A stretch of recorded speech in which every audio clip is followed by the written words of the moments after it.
Here we go again. Another shooting and another round of Republicans blaming mental health instead of guns. Meanwhile, the Trump administration just stripped $1 billion away from mental health programs for children. Let's break down the hypocrisy. And one of the other laws we're trying to get done, because you have 14-year-old kids that are just as tough as a 25-year-old kid, just as dangerous, and they carry the same gun.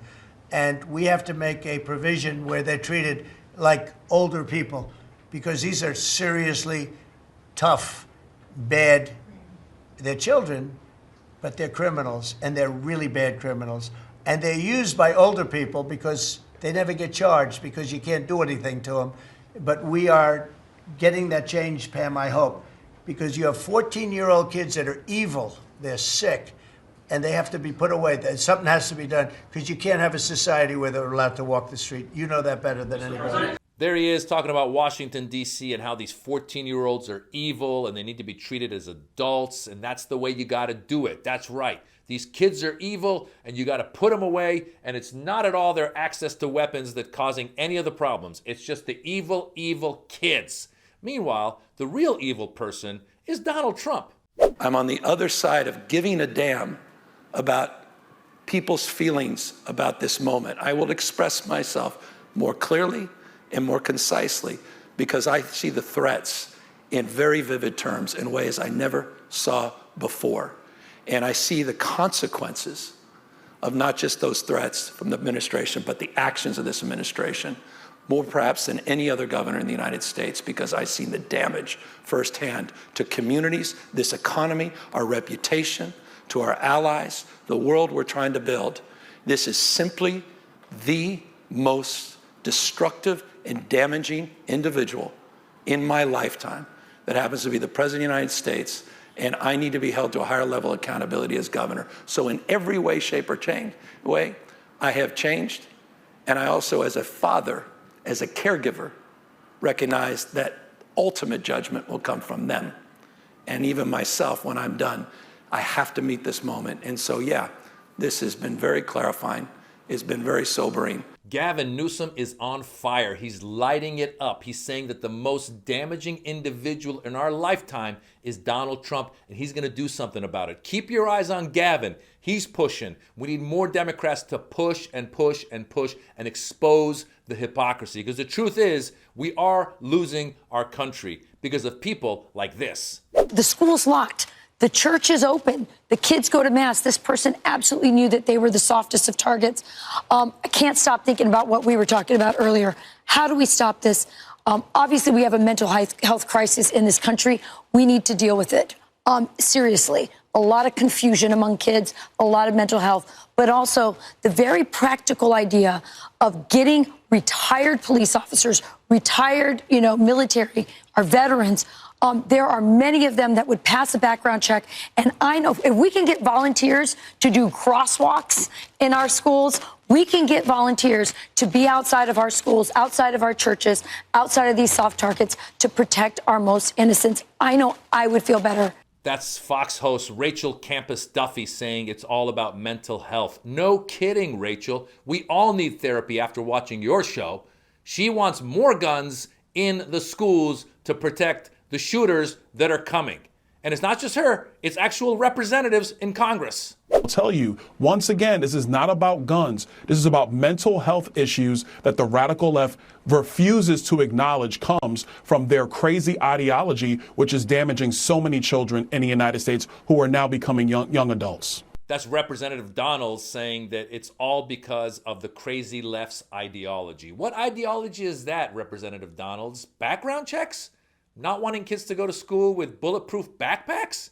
These people act like common sense is Marxism. Earlier this year, you did something extraordinary. You canceled $1 billion worth of existing ongoing grants to schools all across the country. So in states all across the nation, blue and red, there are now mental health programs for kids that are shutting down. And kids who have been relying on really important adults in their life, these counselors and social workers, are losing access. You've shut that grant down. When those kids show up to school next fall, that trusted adult will not be there. You've told this program, as well as all the other programs, that the reason is they're violating civil rights laws. This program has no idea what you mean by that. And I guess I just ask you this.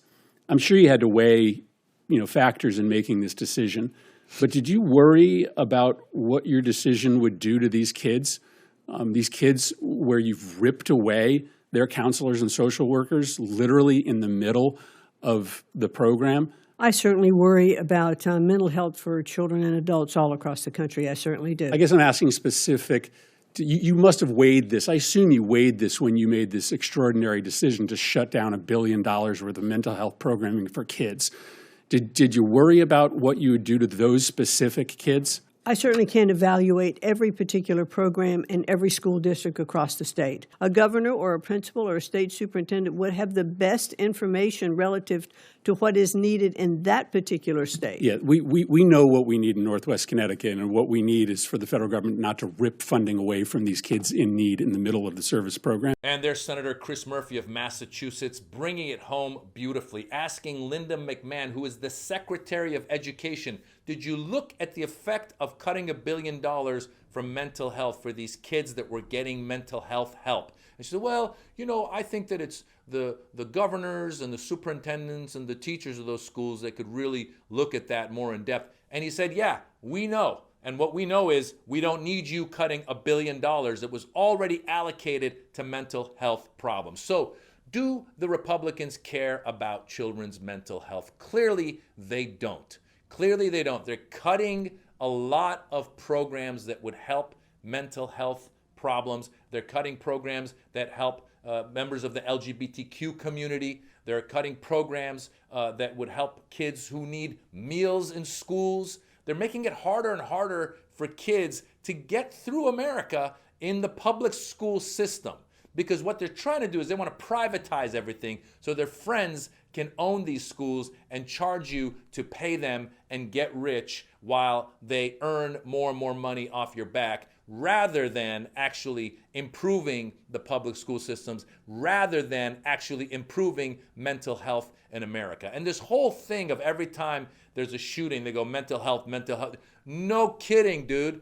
The guy who had mental health issues, the guy who went and shot kids had mental health. Like, you're a genius. You're a total genius.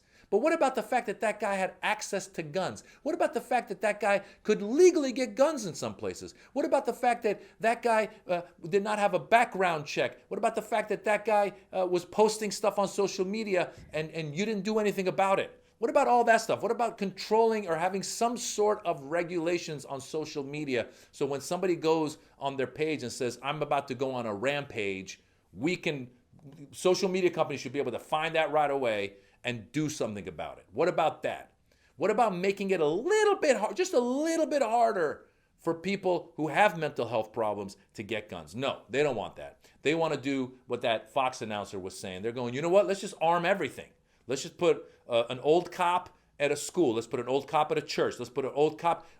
When does this stop? Do we all just get armed and just walk around with guns? By the way, her theory of, a good cop with a good cop with a gun is going to stop a bad guy with a gun. Uvalde. It did not happen in Uvalde. They had tons and tons of cops show up who just waited because they were afraid to get into that room because this guy who had mental health problems had these guns that are weapons of war. I mean, what are we talking about here? How ridiculous. Every statistic in the world shows that America has a huge gun problem. But the Republican Party does not want you to look at it because they're in the pockets of the NRA. And some members of the Democratic Party as well. In the pockets of the NRA, the gun lobby, they're afraid of their constituents who say, oh my God, you're going to take my gun. How dare you take my gun? The CDC had recognized that gun violence as an epidemic, but Congress would not allow them to actually report that and make it a thing. And now under the Trump CDC, there ain't gonna be no statistics coming out showing how bad the situation actually is. Because they've somehow sold this idea to people that if we have you register your gun and we know who you are, that somehow the government's going to come and take your guns, and then somehow they're going to take your liberty. That's what they've sold to a portion of their constituents and the population. First of all, if the government wanted to take your guns, they got fighter jets. It's not that hard to come and just destroy you. That's number one. And number two, right now the administration that's in power, it's impossible that they are pro-gun to the nth degree. And so we have tragedies like just happened in Minnesota, and they come out and they say thoughts and prayers. And as the mayor of, I think it was Minneapolis, actually pointed out, he goes, don't tell me it's about the thoughts and prayers. These kids were actually literally praying at the time when they were shot. So it's a bunch of BS. It's a bunch of smoke and mirrors. There's Byron Daniels going on Fox and saying that this is because of the left's woke ideology. Like, what are you talking about? Have you looked at the postings of a lot of these people who are committing these acts of violence? Have you looked at it? A lot of them have far right philosophies, and they're supporting a lot of the far right stuff that they read about, that they hear about, that immigrants are coming to invade our country, that people of color are bad. And this kid, supposedly the guy who went and did the shooting, I think he went to this school before, so he had some issues happening. And the unfortunate thing is, we have a system where that guy was able to get his hands on guns. Can you imagine if we had a system that would stop somebody like that who was talking about doing some violent act, if there were a system where we could intervene and actually do mental health the right way, not the Donald Trump way, where you go, oh, this guy's talking, some crazy stuff, let's throw him in jail. No. We're going to talk to you, we're going to have a program. We have $1 billion towards a program to help you, to get you through this. We don't want you to damage yourself either. We want to do this with empathy. Mental health requires empathy. It doesn't require throwing 14-year-olds into jail and going, you're just an evil guy. Really, think about it. If anyone's done more damage to America, it hasn't been 14-year-olds in Washington, D.C. It's been Donald Trump. He's got troops in the nation's capital. He's messed up our economy with his tariffs. He's convicted of 34 felonies. He tried to overthrow the country, the government on January 6th. So do they really care about violence, or is it only that if violence works for them, that they're going to pardon those guys? So like if somebody on January 6th, if somebody is trying to help you overthrow a democratically elected leader and they use a gun, they'll be pardoned. Don't worry about it. That's the world we're living in right now. These people are not sincere. These people are not serious. They cannot be taken seriously. And their solutions are all just laughable. Thoughts and prayers. What does that do? What does that do? There's 2 children who lost their lives in this shooting, and their families are going to be traumatized for the rest of their lives. They're going to be grieving for the rest of their lives. These 2 young children that had a future ahead of them are now gone because you are too weak to do anything about the gun laws. You can't stand up to the gun lobby and say, you know what? It's time to figure this out. What's it going to take? Uvalde happened, the Vegas happened, the church shootings happened, the synagogue shootings happened. It's happened all over the place, and they don't do anything about it. They come out with stupid solutions. Let's get a retired cop out there with a gun. What do you think Roscoe Pico Train is going to do with his gun as he's sitting there when the guy comes in with a semi-automatic rifle? What's this guy going to do? What's he going to do? He's going to be another victim is what's going to happen. We've seen it now. We've seen it. So shame on you for continuing to lie about what you know is the real problem, access to guns. And yes, mental health issues are also a problem. So shame on you for cutting $1 billion of mental health funding for schools. Linda McMahon and Donald Trump, who are cutting the Department of Education. That's the world we're in right now. These people are talking out of one side of their neck and doing something completely different on the other side. That's the world we're in. Don't back down, people. Stand up for what is right. We need to really, really keep changing this culture, man. I think that the future is going to see, the young people are seeing what's going on.